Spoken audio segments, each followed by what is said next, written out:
Welcome to the Mind Vault. If you've ever wondered why you do what you do, this channel is for you. We unlock the psychology behind your patterns, habits, and thoughts. Have you ever felt like willpower is just some magical thing that you're either born with or you're not? Well, today we are going to completely tear that idea apart. We're going to show you that willpower isn't some mystical trait. No, it's a trainable system, hardwired right into your brain.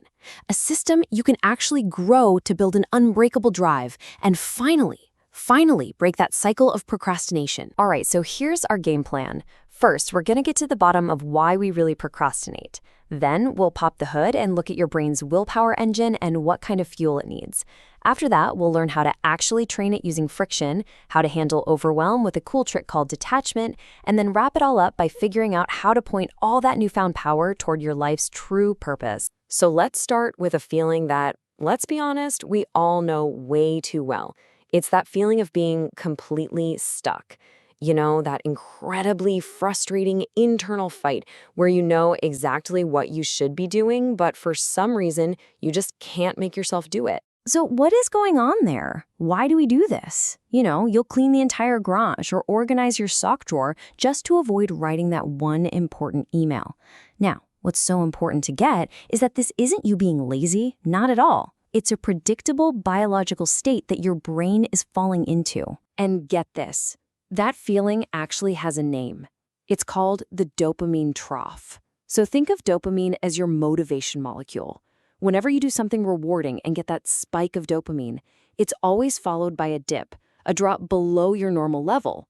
That feeling of being stuck, of having absolutely zero drive, that's you, my friend, caught right in the middle of that trough. It's a neurochemical fact, not a personal flaw. Okay, so if procrastination is a biological state, right, then the solution has to be biological too.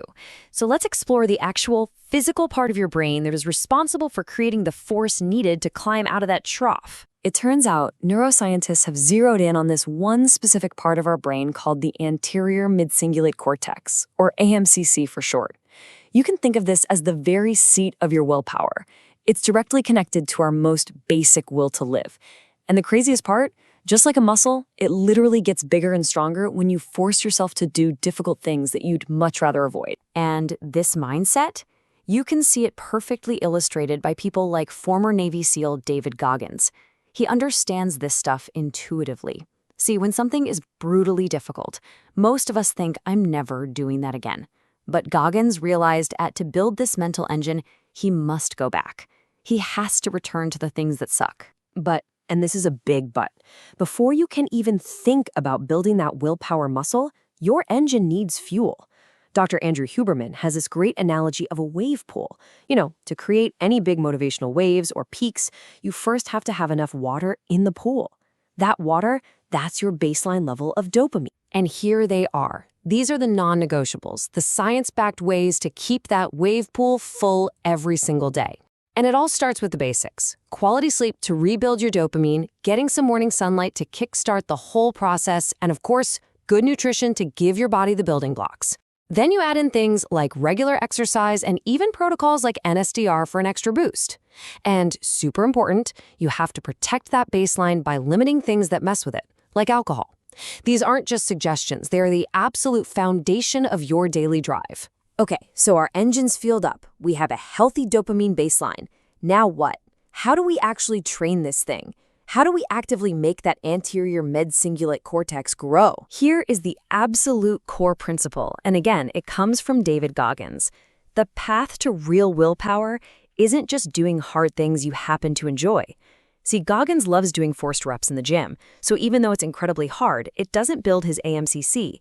The real growth, the stuff that forges willpower, comes from deliberately and consistently doing the things you genuinely hate.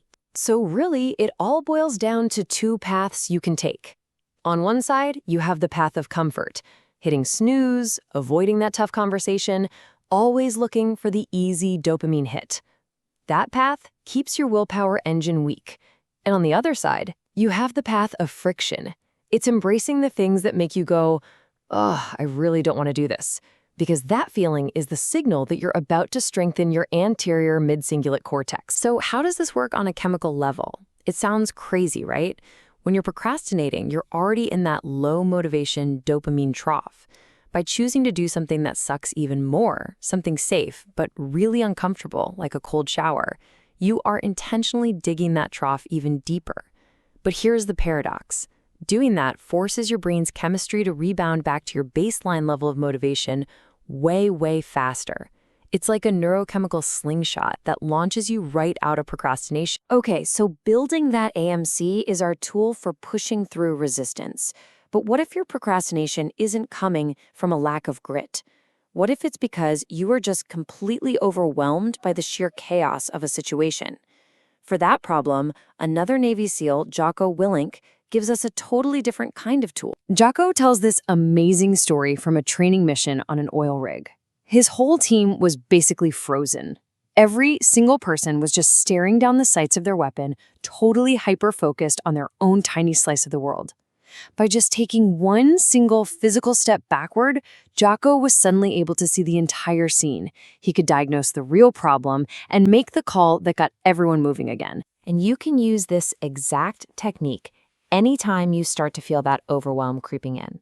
Literally, push your chair back from your desk, take one deep breath. Instead of staring at one point, widen your gaze and take in the whole room. Stop talking and just listen for a second. You gotta remember, detachment isn't about ignoring the problem. It's about getting outside the emotional chaos so you have the clarity to actually solve it. So, we've learned how to fuel our willpower engine, how to train it with friction, and how to manage it when we're totally overwhelmed. We've basically built this incredible tool. But that brings us to the final and maybe most important question of all. What is it for? And this is where the brilliant author Robert Greene comes in. He argues that the ultimate job of willpower is to give us the strength and the resilience we need to chase our unique purpose in life, a path that he calls our life's task. Now, this life's task isn't some fuzzy, abstract goal. No, it's connected to those primal interests you've had since you were a kid. And when you finally line up your efforts with that deep personal passion, you become emotionally engaged. And when that happens, your brain's ability to learn just explodes. We're talking 2 to 4 times faster. Your willpower becomes the engine that pushes you through all the boring parts and the inevitable setbacks on the one path you were uniquely meant to be on. So if you remember just one thing from all of this, let it be this. Willpower is not something you have, it's something you build. The science is clear. It is a powerful tool that you can forge and sharpen every single day. We've shown you exactly how to build the hammer. The only question left is, what are you going to build with it? If this opened your eyes, imagine what else is hiding in your mind. Don't forget to subscribe for weekly episodes that decode your brain, one pattern at a time. And if something clicked today, share it with someone who needs to hear it. Until next time, stay curious.